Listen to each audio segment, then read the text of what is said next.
This is the first video in a new series inspired by your comments and questions. So this first video is all about Oxalis Triangularis and the questions that you've asked on previous Oxalis videos, or even comments and tips that you've shared on there too. Now I do have other videos on the channel all about Oxalis, so one about the different varieties of Oxalis that you might come across, as well as one about Oxalis Triangularis, its origins and full care guide. So they go into a lot more detail, and I'll link both of those at the end if you would like to watch those next. This video is predominantly focused on Oxalis Triangularis. While some varieties might share some similar care needs, some do have different seasonalities and growth habits. So these questions and comments were based around the Oxalis Triangularis video, so that's what we'll be focusing on today. So these first couple of questions are perfect timing, at least for us here in the UK, where we are in the end of autumn and going into winter shortly. So the question is my Oxalis dead? It looks really unhappy or sad.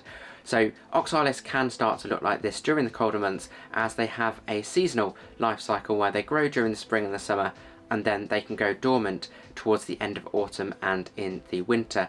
This can mean the plants look very unhappy and die completely back to the soil. So unless you know that they have that seasonality, you might think that it is just dead and potentially throw it out. But don't be too hasty with that. Always check the corms, just double check that there's nothing wrong with those, and if they are fine, it could just be that the plant is following its natural life cycle, it's going dormant, and then you can just leave them to dry out, either the corms outside the pot or in the soil. Leave it completely dry until the spring, water again in the spring, and you can bring it back. Hopefully a happier and stronger plant when it's in its main growing season again. And the second point is linked to that. There were some recurring comments around Oxalis not actually needing a dormancy period when they're grown indoors, and technically they can be grown all year long indoors, and there were some great examples of that in the comments. But when we look at Oxalis, as I said with the answer to the first question, they go through that seasonality when they're outdoors, grow in the spring and summer, and then as the days get shorter and the temperature drops, they start to go into dormancy, and that's their natural cycle. And then when they go dormant, the bulbs or corms that they come from get a chance to rest and re-energise to come back the following year. Very similar to how some other plants act in seasonality, like caladiums for example.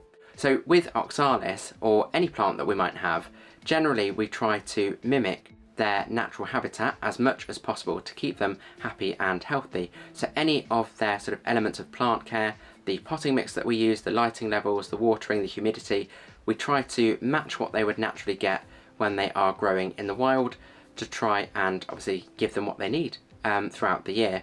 So if Oxalis plants have a natural cycle where they go dormant for that rest period to then come back and keep growing and be strong plants, in my opinion, I think we should keep that sort of dormancy period there to allow it to follow its natural cycle. But of course there are some great examples in the comments where plants have been kept alive continuously by some individuals that were commenting. So I would love to know which side of the fence that you sit on. Are you someone that keeps them alive all year round and keeps them hopefully happy and healthy plants during the winter period, or do you let them go dormant and let them have that rest period and follow the natural life cycle that they would have if they were growing outdoors in their natural habitat? Let me know in the comments below, because I'd love to know different thoughts on this. Now this third question is linked to the last two, as it would be perfect timing to do this, or at least in my opinion, when they are dormant. So this is when is the best time to repot Oxalis. Now Oxalis are very forgiving plants, so you could repot them any time of the year, even during the active growing season. So if you've got a pot that is too full, you can always divide them up and plant them in different pots to spread them out. They might look a little bit sad or slow down a little bit straight afterwards, but they will soon perk up and start to produce lots of new leaves to fill out their new pot. Now a good time to do this, so that you're not having to mess about with any of that foliage, is when they go dormant, whether that's right at the end of their season when they go dormant, and then you take them out of the pot and then maybe divide them up but leave them dry. Or you could do this at the start of their growing season, so early spring before they start to grow again. Then you can pop them up anew, put them in either all in one pot to fill out the pot, or spread them out again if you've got a really established pot. Do it at the start of the growing season, and then they'll get off to a great start in their new pots for the new season ahead. And this fourth question links nicely on from the last one too. So this one is how to propagate Oxalis. Now if you are potting them up and you're taking the corms out of the soil, that's potentially the easiest way to propagate them. So while you can of course like split any sort of batches of bulbs up that you've got and spread them out, that's really just spreading them out amongst the pots. But you'll notice that when you have the corms, they start to grow over time, new corms, or develop new growth points on those corms. So you can actually split those up and break them into little pieces and then spread those out and effectively create new plants from that.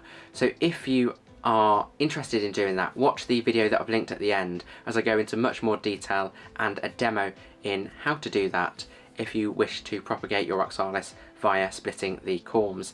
Now, you can also do this via seeds, so you can buy seeds for Oxalis and plant those.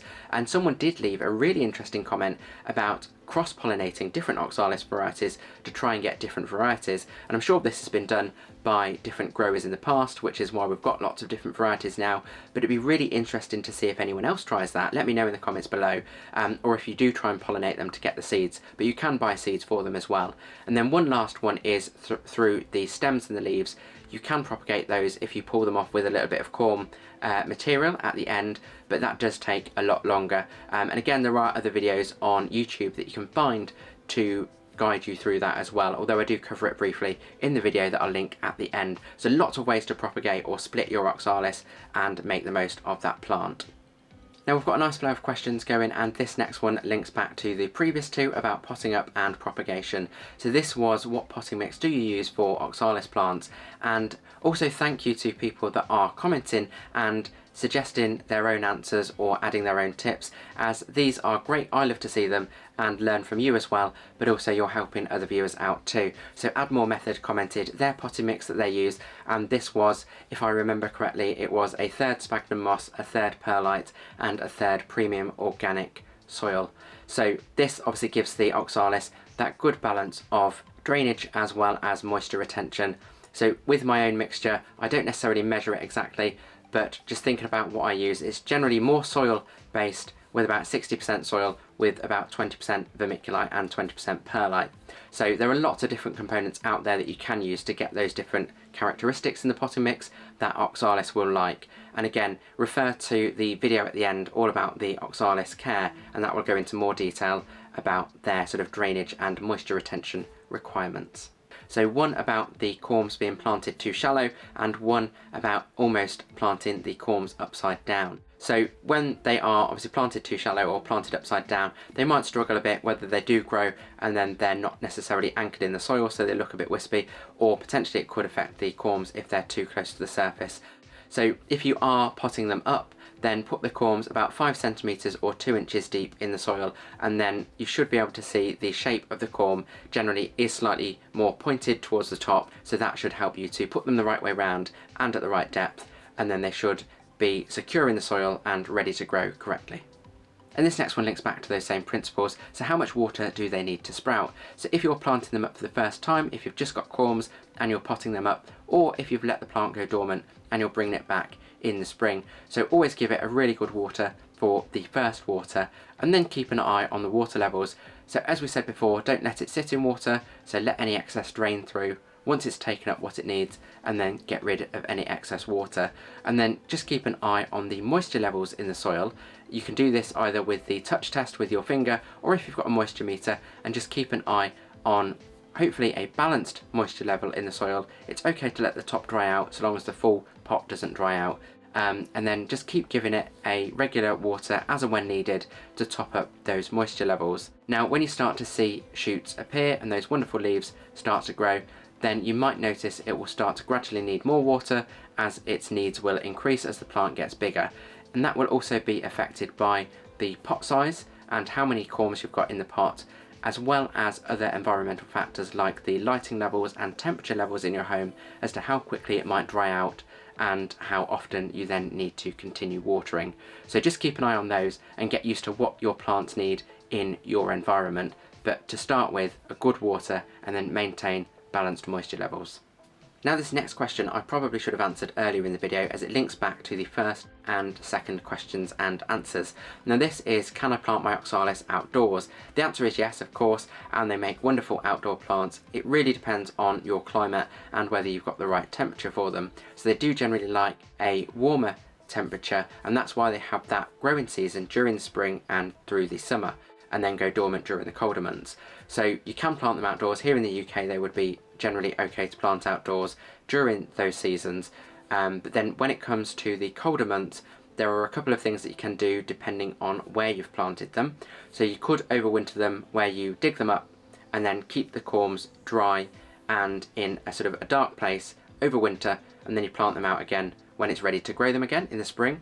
Or if you've got them in a pot, that makes it a lot easier. You can just bring the pot in, stick it in a cupboard in the garage or something like that, let it dry out, let them overwinter indoors, and then take it back outside when it's the spring. Or if you are someone that likes to keep them alive all year round, you could put them outdoors during the spring and summer and then bring them in and keep them alive, if that's what you choose to do, in the house as a house plant, and then take them out when the weather starts to warm up the following year. So there's lots of options, but yes, they definitely can grow outdoors, just depending on your particular climate, depending on where you're from. And this next one links nicely on from what components we might use in our potting mix, and this is, does acidity affect the colour of the leaves?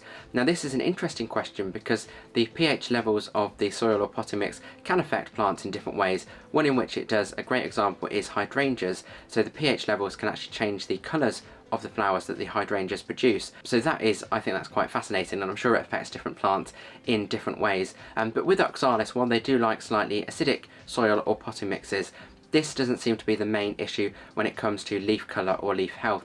It seems to be things like lighting, whether they're getting the right lighting levels throughout the day, the nutrients that they're getting, are they getting enough of what they need in the potting mix, of what it's made up of, or are you fertilising, but also watering and whether that's consistent.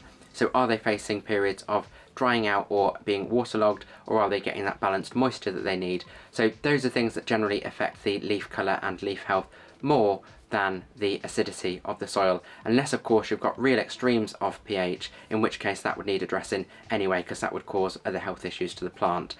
So focus on those others first to rule out any problems if you're having issues with leaf colour or leaf health.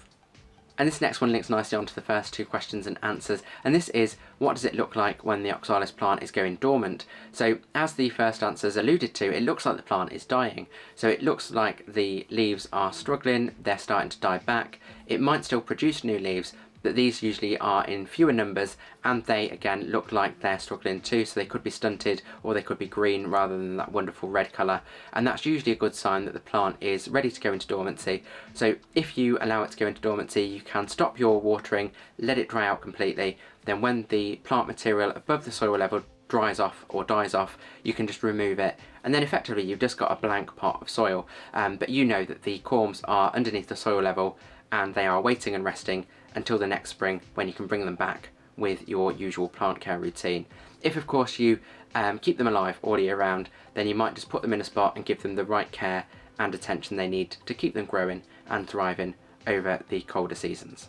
Now I have collated some of the questions and comments based on common themes, and hopefully that covers all of those that were in the comments on the original Oxalis Triangularis video. And again, I will do updates as and when we get new comments and questions that might be along different lines. I hope this has been useful in answering any questions that you've got if you've had similar questions, but I will also link the two videos at the end, which is one on the Oxalis Triangularis, its origins and complete care guide, that goes into a lot more detail and covers some of the points that we've made in this video, as well as one about different Oxalis varieties that you can get, including ones with different growth habits and different seasonal growth patterns. So do watch those next if you found this video interesting and want to learn more about Oxalis plants. If you have found it interesting, then please consider subscribing, as I'll have new videos every couple of weeks on different plant related topics, and you'll find loads more on the channel. If you've got any questions, as always, put them in the comments below and I'll respond to everyone, and as always, thank you for watching Grow Your Wellbeing.